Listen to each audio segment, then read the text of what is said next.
My name is Christian Oropesa. I am here moderating Miss Christy Cook's, or Christy, you go by Christy Cook, right? I know you. I'm in transition, so I have Yeah. both names there. Awesome. Okay. Well, I'm here to introduce Christy and her wonderful presentation. I've seen Christy in person before, and she's just a rock star, special educator. We have our chat. I will be moderating the chat as Christy's getting started. If you have questions, please direct them to the chat. I will make sure that Christy answers all the questions, and we'll make sure to put all the resources that she mentions in the chat as well. Okay, great. Thank you so much, Kristen. So I know somebody was asking about Q, and this is my third event with Q and my second time presenting. I loved it from the first time where I went to visit other teachers, PDs by teachers, and I just felt so connected to this style of where we're empowering teachers to create professional development for other teachers. Also with just the freedom of information exchange and sharing that information in the products that we create. So I really appreciate that model of operating. So I'm glad to be here with all of you today. As I have my presentation showing, and so I can't see any of you all, and so it's a little awkward for me, but it's okay. So I can hear, and I do have notes on the side. If it looks like I'm reading, it's because I am. I'll explain that a little later. But this is the first slide of the presentation that I was planning to share. Like most things this year, nothing is working out as I had expected or planned for. Yet everything seems to be exactly how it should be. So if I sound a little bit like a Cheshire cat and I'm about to take you down the rabbit hole, that's where we're going. So the deep inner world. It's not what I had thought this presentation was going to be. I thought I was going to do something more with some colleagues that I know across the world, and something about more of a language-rich opportunities for them. But like I said, nothing worked out as I planned for this year. So the words in red are how this presentation has changed from what I had wanted to present to what was most needed. So we have our title is Goodbye Classroom, Hello Inner World. And we have UDL through relationship with ourselves. Okay, you can find me at Twitter at EvolveSped too. All right. So I am Christy, a special education teacher, also titled Education Specialist, and my own personal title that I like to call myself, Inclusion Practitioner. I work at the Romoland School District. We have many teachers who are involved with Q at the Romoland School District, and I'm proud to work there. I started working with students and adults with disabilities. Oops, I'm supposed to go to the next slide. I'm sorry. I started working with students and adults with disabilities while studying politics, mostly political philosophy in college. Along my path, I trained and received a master's in education in Montessori. The ideas of creating intentional learning community for children, removing barriers to learning and watching them flourish in their natural rhythm, form the foundation of my beliefs. Maria Montessori created a system based on the universal developmental needs of children. Her work gives a solid touchstone on which to understand the research of universal design for learning. Yet this understanding makes me no expert. In fact, my experience is currently limited to small groups and individualized teaching. Yet I am able to quickly isolate concepts within their sequence, teach to the senses, and use astute observation to pinpoint barriers in learning. These are some ways of utilizing UDL, but there are so many more. And there's a vast level of difference from what UDL could look like in the general education classroom to what I do. As you see on the slide though, UDL is not a checklist of things to do. It is a new lens for thinking about everything you do. So although you can find other presenters that are more experienced with creating universal design lessons within the gen ed classroom, what I like to work towards is changing the lens of how we think about designing education. So at the same time, I do work with many general education teachers. And what I see is that they also utilize UDL. Yet I also see that when UDL is presented as a menu of options, it seems like it can be easily mistaken as something that's more for the teachers to do, something that adds to their workload. This to me is a barrier to learning because I want to promote UDL, but if teachers feel it adds more to their workload, then they might not be as inclined to learn about it. So it's something that I'm passionate about talking about. So in my opinion, universal design for learning is when you design learning based on the universal needs for all. I find it easier and more enjoyable for all when we design by focusing on what all learners have in common instead of their many differences. So typically what you'll see with UDL is that it is designed for the wide variety of learners that you will have in your classroom, kind of focusing on giving lots of options for all of their different needs. This is still also extremely important. And my way of viewing the lens of UDL does not take away from those methods and those guidelines. It's just another way to kind of expand our thinking and to embrace UDL a little more is how I see it. Okay. So here in our, you can probably have already read this, but UDL has taught us that it is the environment, not the students, that needs to change. Universal design, a phrase coined by American architect Ronald Mace in the 1980s, is the design of products and environments to be usable by all to the greatest extent possible without the need for adaptations or specialized design. I think that, well, let me just ignore that right now. Okay. So sharing my connection to UDL is important to me because I see UDL as both a natural way to learn and a transformative way to learn. I see UDL as the answer for inclusion and equity in our classrooms. And I see inclusion and equity as the answer for a better world. I hope to create a space where we can dialogue about all of this.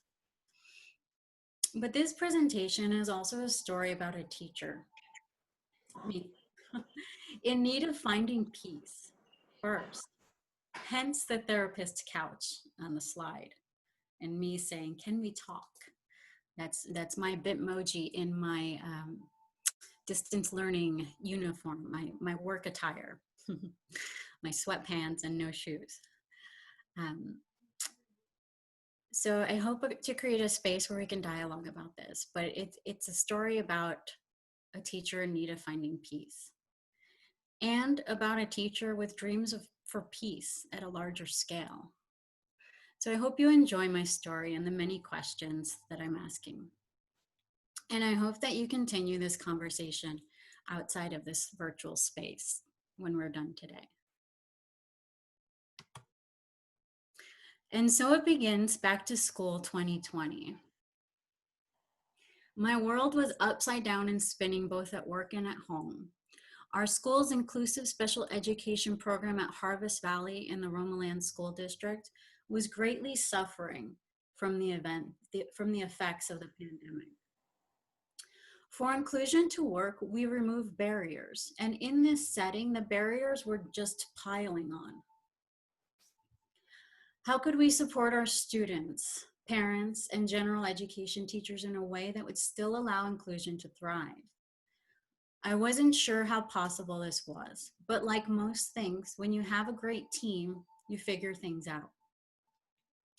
My school, Harvest Valley, has a highly skilled level of teacher efficacy. Collaboration is kind of our thing. So in reality, I had no reason to worry. At the same time, the program was still altered, forcing me to prioritize. There would be no way I could tackle the individual needs of students in the same way that I was previously doing. I would have to reduce down to what was most essential. This photo is from John Crownapple. He works with dignity, inclusion, and equity. He is a consultant for Core Collaborative. Core Collaborative also works with my school, Harvest Valley, and which is why I give them credit for all of our awesome teacher efficacy. They've really helped us to learn how to be amazing team players and work together. And I honestly don't believe we could push for such things as inclusion if we didn't have that. So yes, this image is from him. And inclusive environments like ours at Harvest Valley are dynamic, always evolving, and always alive. At our best, we thrive with positive and welcoming classrooms. At our worst, sorry, I lost my spot. We crave to segregate ourselves and the students for the comfort and ease of the homogeneous group.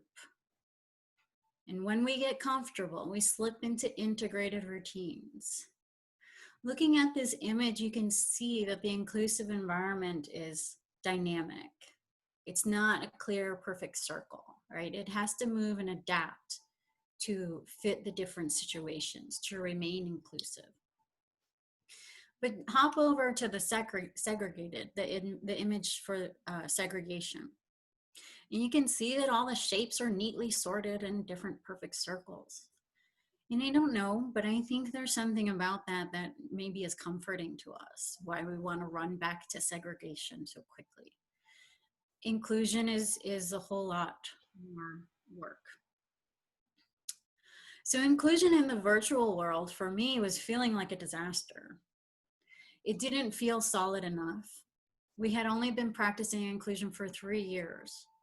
Segregated options were tempting to many.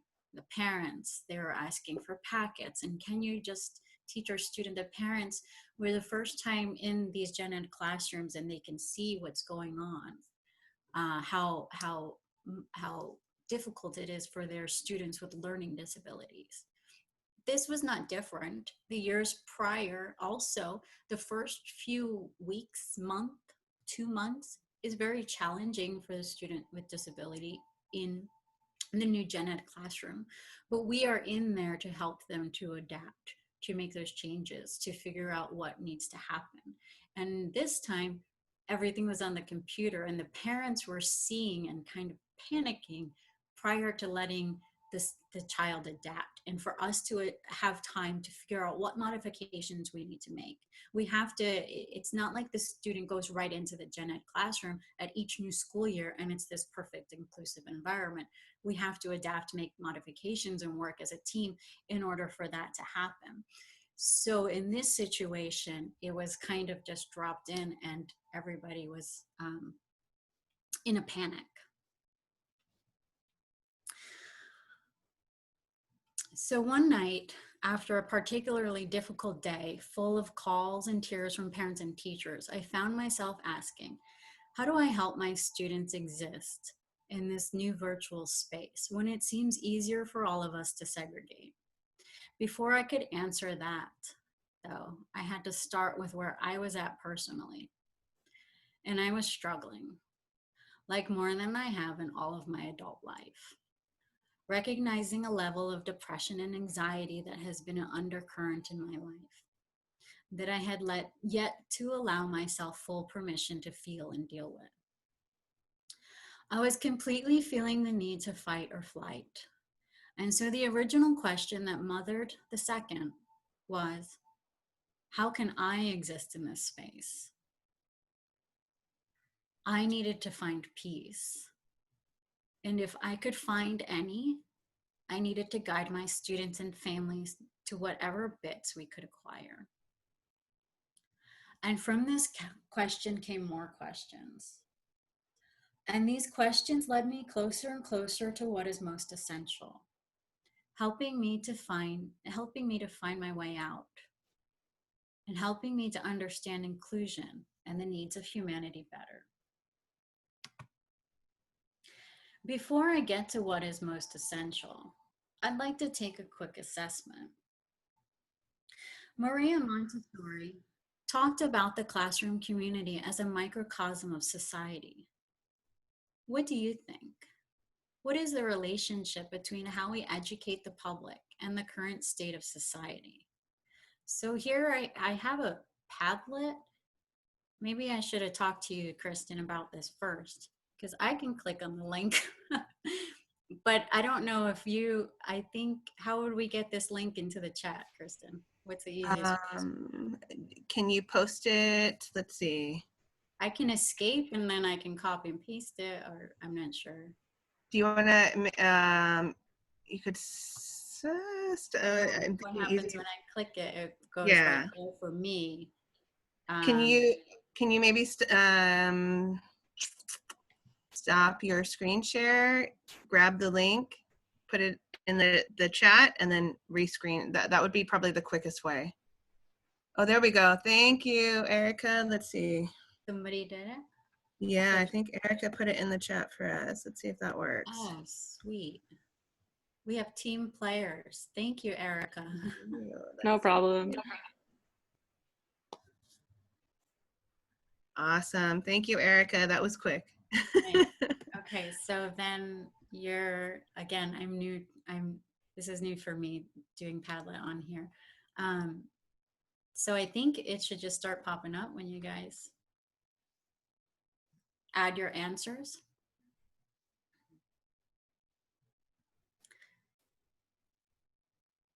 And I suppose it's just, yes or no, but just add whatever you think. It's a community. I do think they are. It's a community. Great. Within the larger community, yes.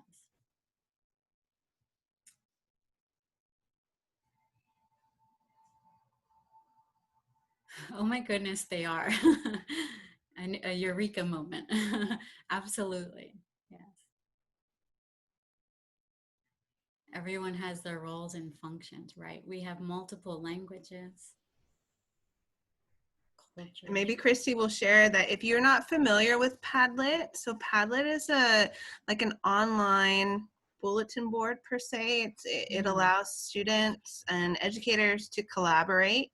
If you're not familiar and you click on the link that was shared in our chat by Erica there, in the right-hand corner of the screen, once you see Christy's Padlet right there in the blue, there's a little like magenta circle with a plus sign. Make sure to click on that because that will allow you to add a response to Christy's Padlet.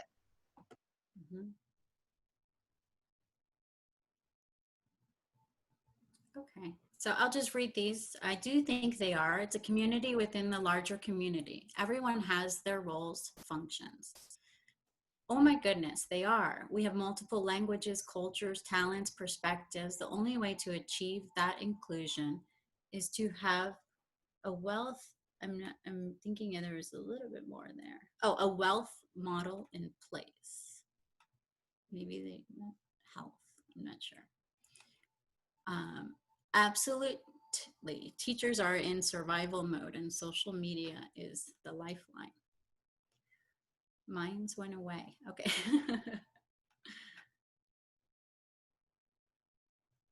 There's one more coming. Schools are. I'll just say it out loud. What I wanted to say was that schools they're a microcosm of our past, our present, and hopefully what we want our society to be and to value. Yes, wonderful. Thank you. And then I saw that this one finished. Oh, they're still going.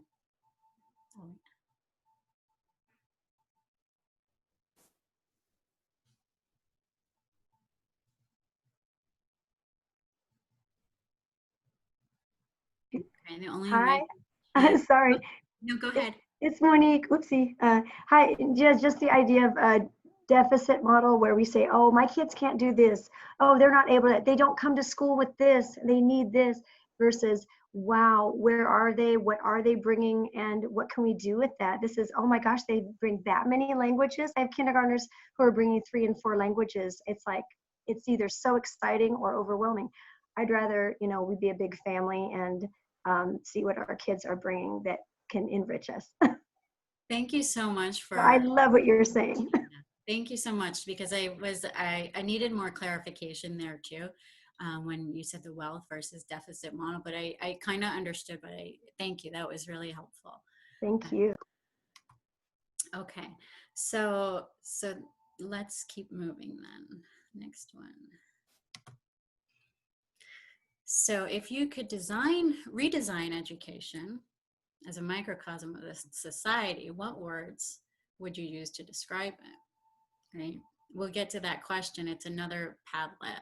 So actually, if somebody wants to, this is the link for the Padlet. If someone wants to put in the chat for me too, that'd be awesome. So what does peace within me and peace on earth have in common? Right? Big question. Before I dive into that, I want to know where you all are at. If we could redesign education as a microcosm of society, what kind of classroom society would you create? What words would you use to describe it? I'm not sure if we got it in the chat box yet.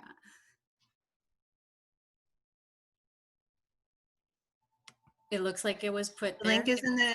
Oh, sweet. Yeah, Thank the you. link is in the link is in the chat box. Thank you, Erica, again. Yeah.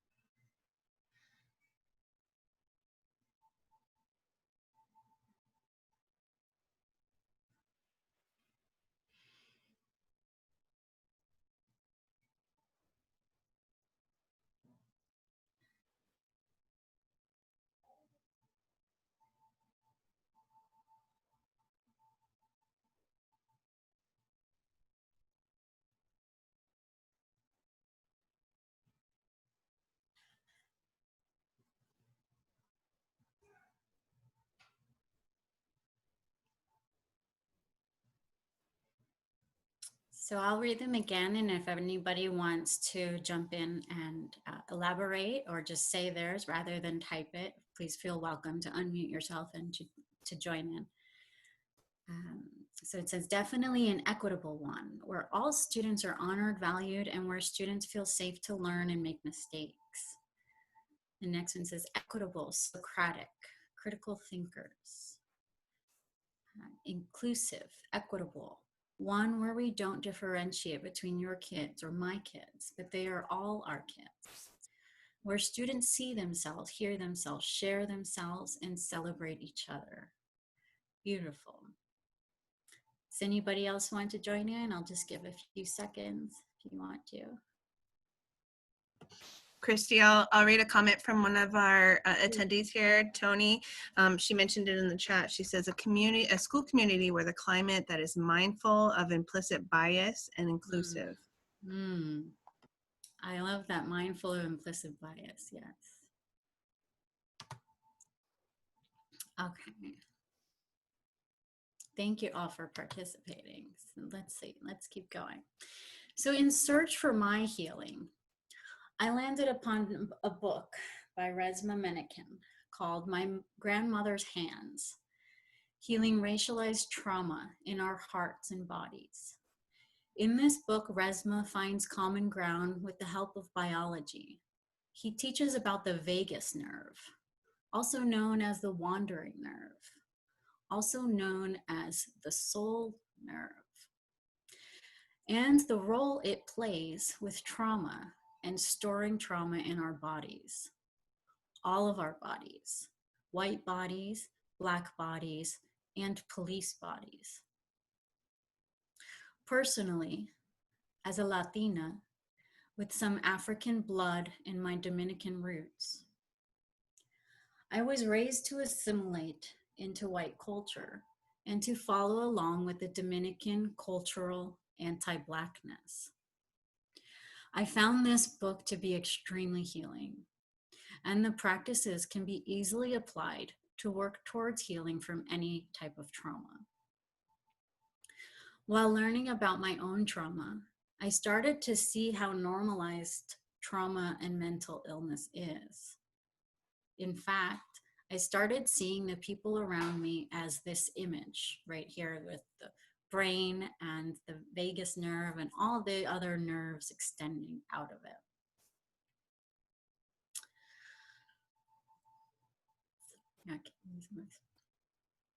This is you and me, our students, our families.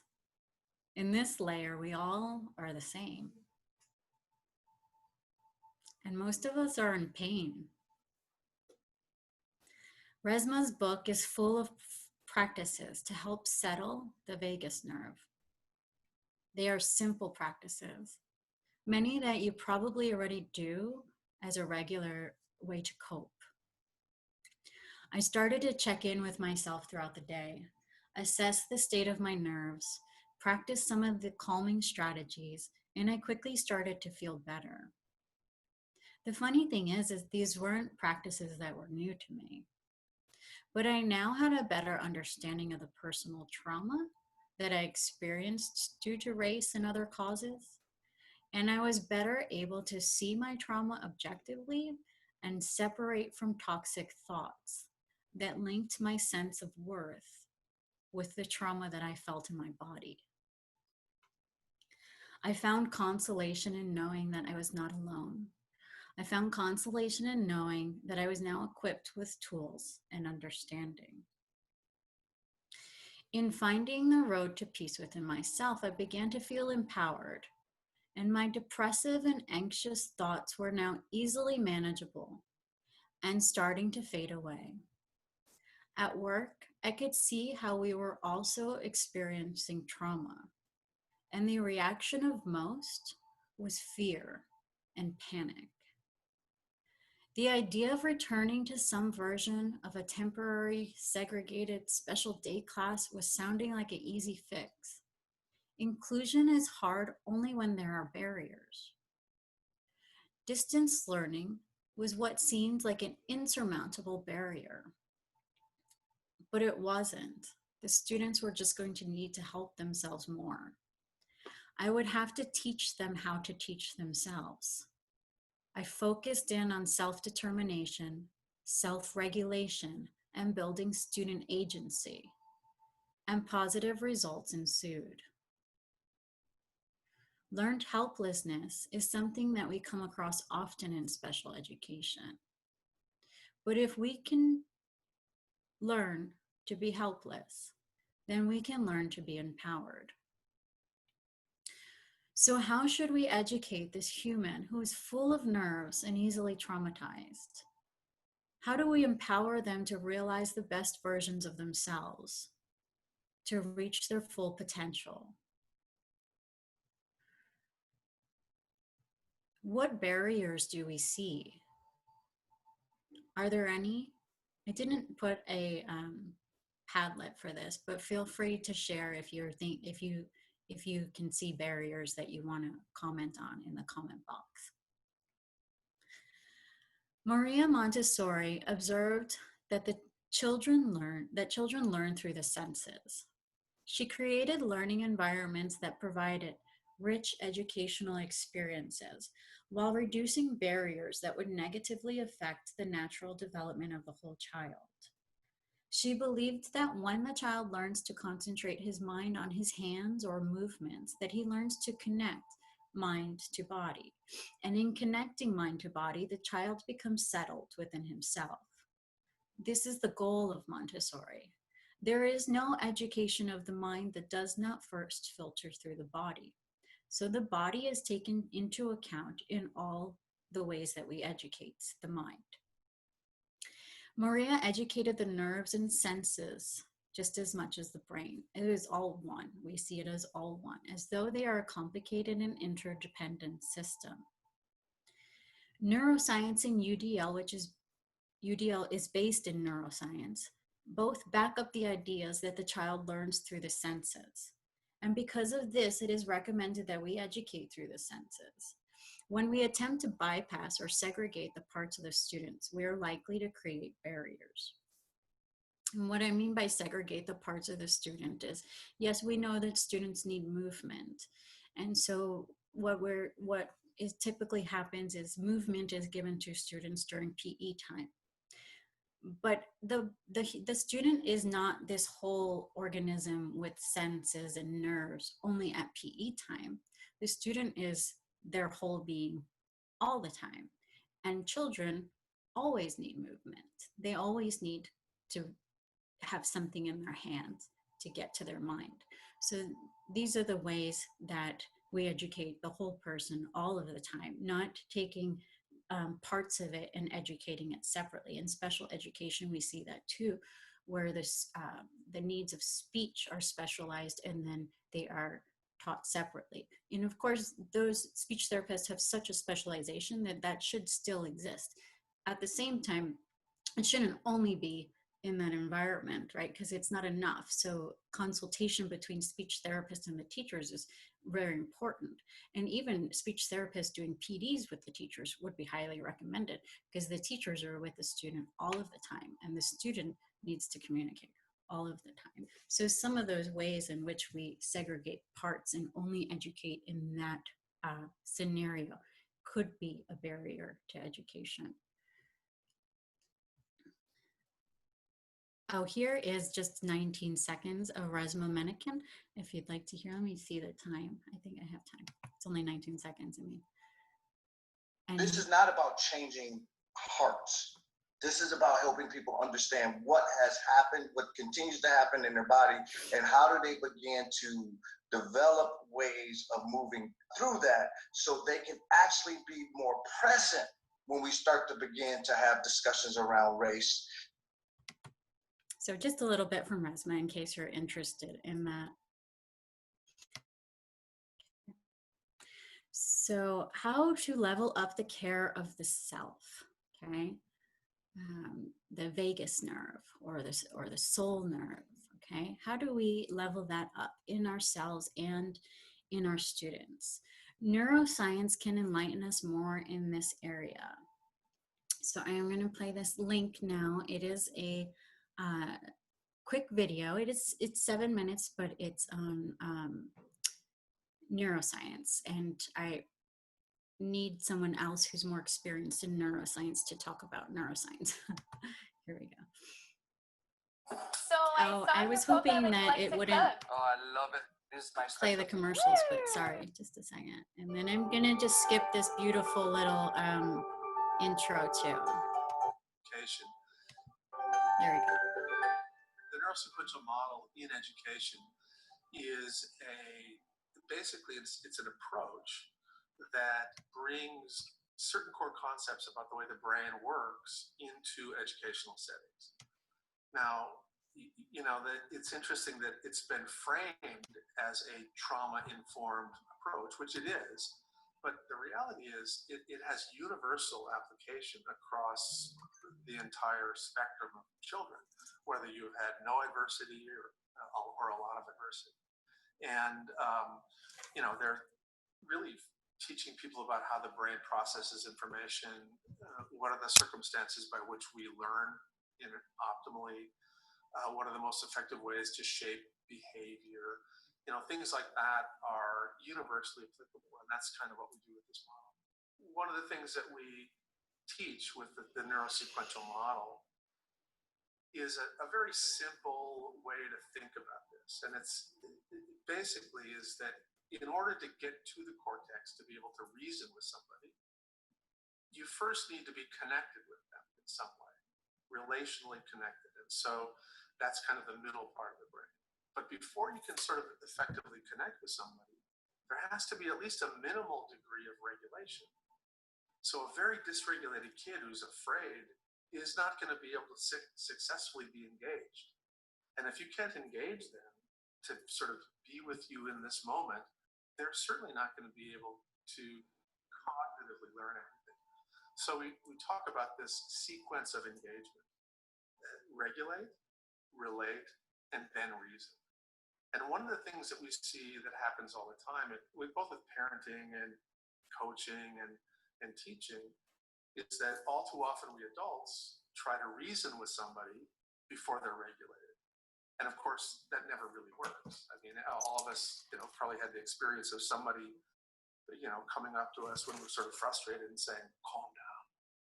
And as you well know, that very rarely works. In fact, it usually escalates you, makes you feel even more dysregulated. So the fundamental principle of this neurosequential model is to appreciate that the brain is involved in learning, the neural part. Sequential is that the processing and development of the brain is sequential. And then really the third part is that you have to adhere, you have to follow the rules. You have to follow the rules of the biological organization of the brain if you're going to be successful in parenting, teaching, coaching. I think one of the most important things that educators need to understand about the brain is the way the brain processes incoming information. And the reason that's so important is that the human brain is basically organized in a hierarchical way. So there's kind of a bottom part of the brain, a middle part, and then the top part. And the top part is an area we call the cortex, and I think most everybody's heard of that. And the cortex is the most uniquely human part of the brain. And all of the networks up in the cortex are the systems that help us learn language. They're responsible for sort of autobiographical memory. They're responsible for the ability to think about the future, to think about the past, and essentially every topic that an educator will teach has to get to systems in the cortex. And so really the job of the educator and the job of the coach and the job of the parent and the job of anybody who wants to sort of change the human part of the brain is to get to the cortex. Now the dilemma is that when I talk with you, the sound waves are translated into pattern neuronal activity that go into lower parts of the brain. And then they get processed, and then they go to the middle part of the brain, and they get processed, and then they finally get to the top part of the brain. And so you don't automatically teach by having a really good thing in the teacher's cortex that immediately gets into the cortex of the child. And so what you have to do is get through the middle part of the teacher's brain, the lower part of the teacher's brain, out into space, into the lowest part of the student's brain, into the middle part of the student's brain, and then finally up to the cortex. So there's a lot of places where that can go wrong. And the reason educators need to understand a little bit about stress, distress, and trauma is that all of those things will interfere with that process in ways sometimes subtle, but sometimes in really extreme ways. You may have a child who comes into the classroom who is very well regulated. Their stress response system is completely normal. And what that means is when they're sitting and listening in a classroom that's predictable, consistent, the teacher's kind, and their cortex is open for business, which means that the teacher will successfully be able to get through sort of that, that obstacle course to get to the cortex. But if somebody has a history of trauma, the stress response system will be abnormally activated. And that will shut down the cortex so that even if you're a really good teacher, the incoming input, the words and the nonverbal cues and all of the things that you use to teach, they're going to get short-circuited on the way to the cortex, and that child will not learn as much.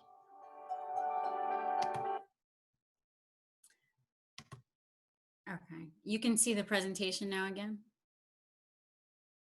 Yeah, we can see it. Okay, thank you. I'm sorry, just want to make sure. Okay, so that was one video in a series of new videos.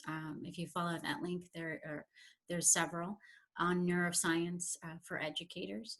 So I do have some more linked in the resources on the bottom of this slide, but there's more than that I didn't link all of them. I did mess up the words here too. He said regulate, relate, and reason, and I put engage. So I thought that was, I noticed that. But I did want to relate all of that to universal design. Again, universal design is based in the science of neuroscience, and which is really where we're finding common ground, is in our biology as human beings.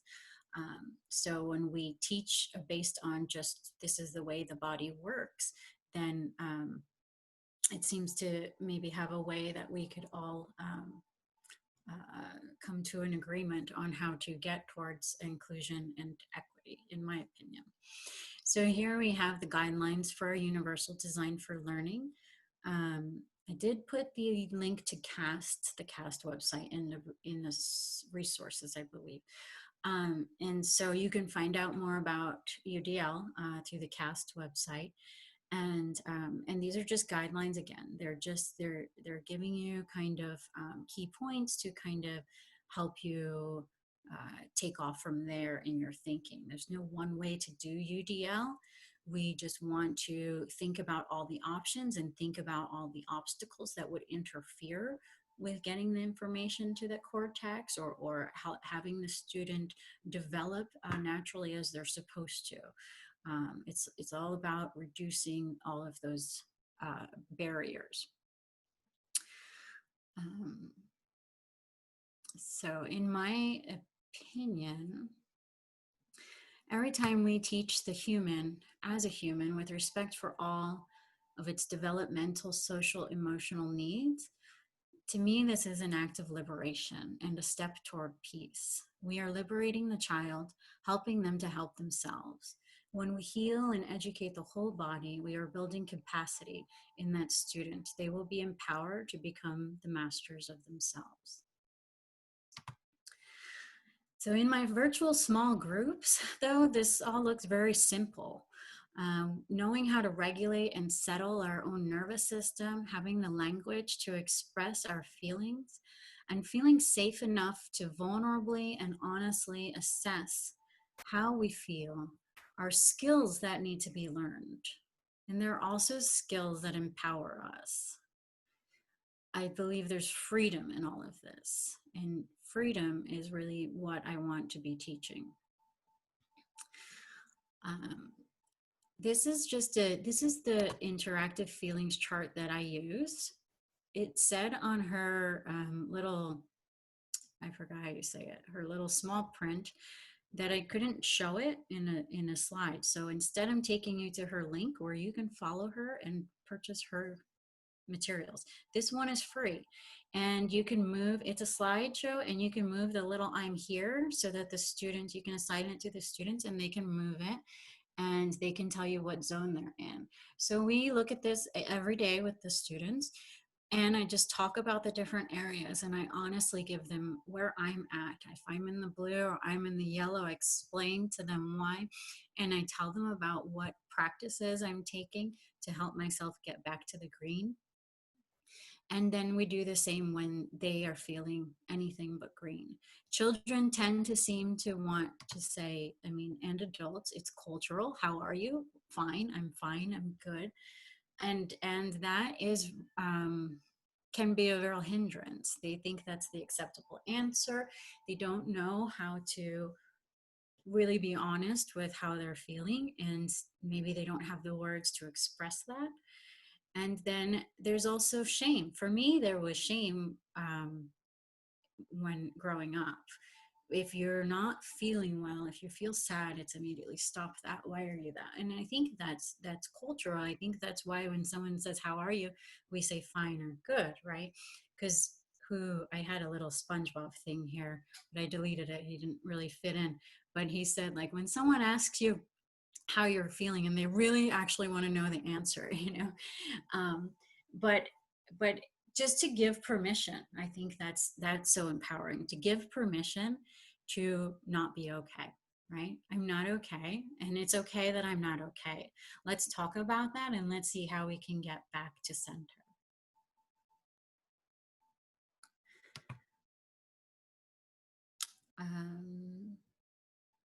Oh, you know what? I've missed one thing, but not really. I can do it from here.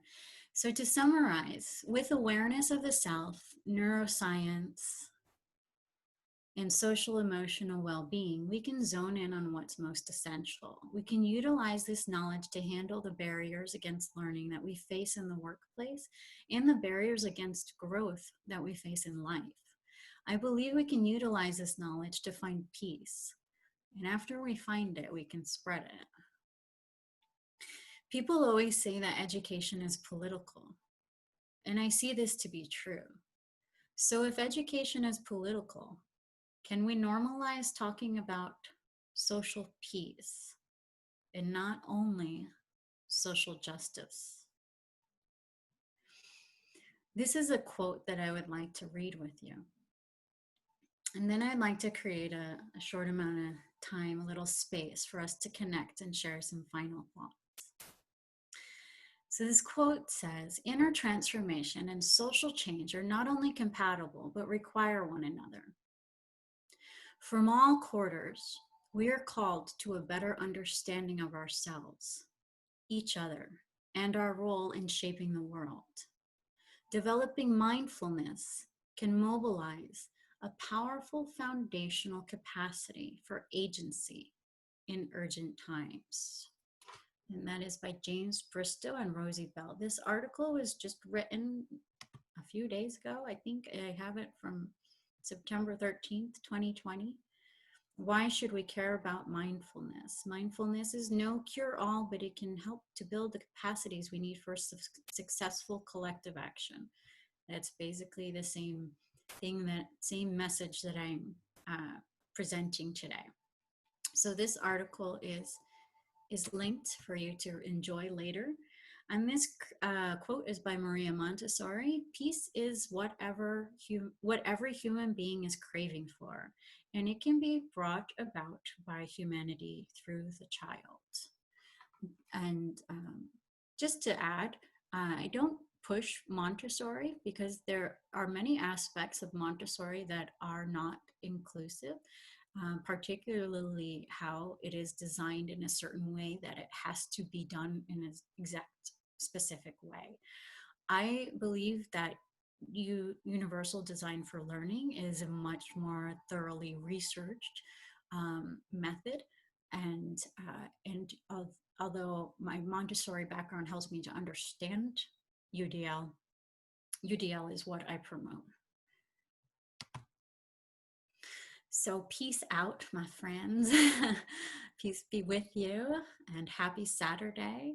Imagination does not become great until human beings, given the courage and strength, use it to create.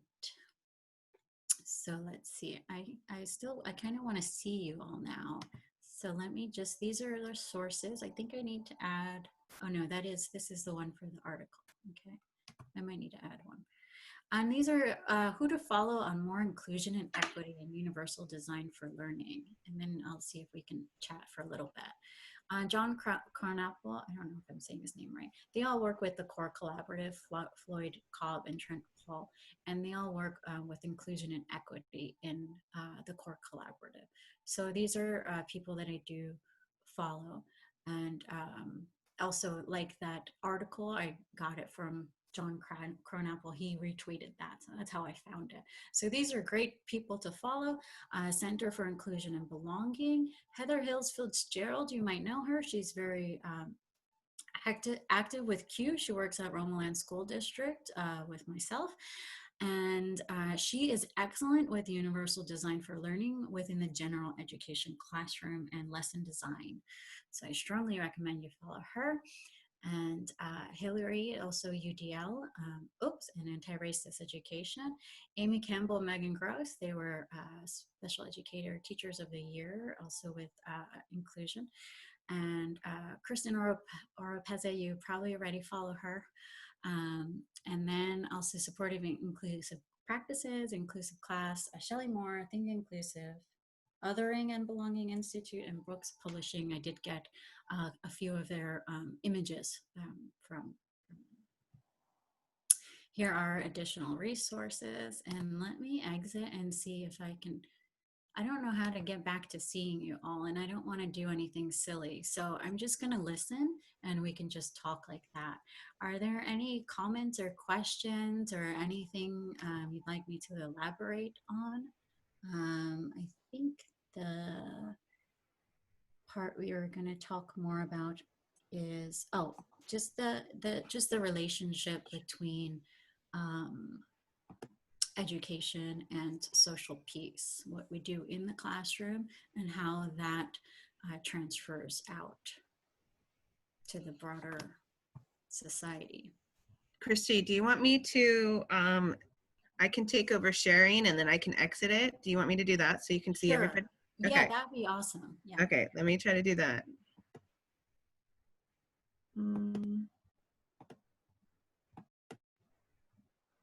Okay. Oh, I see you. Great. I'm going to stop. There we go. Yay. Now I can see it Thank now. you for this opportunity. This is not the presentation I thought I was going to, but in the World Language Standards and Framework, we're starting with culture. And it's like, oh my gosh. And the other big thing is, well, universal design and culture and connections. If we start with culture and connections in math, in science, in whatever we're putting out there, especially first getting to know where our kids are coming from, where their parents are coming from, but also the tough stuff of what are they going through. This is exactly what we're talking about. So this was even better because it's more like why we're doing that. Great. That's amazing. Thank you so much. And I think that we're all going through so many different things, right? And we could take the time to understand all of that, or we could see, hey, we're all this body, and most likely we're all kind of in pain, and we need to know how to regulate that, right?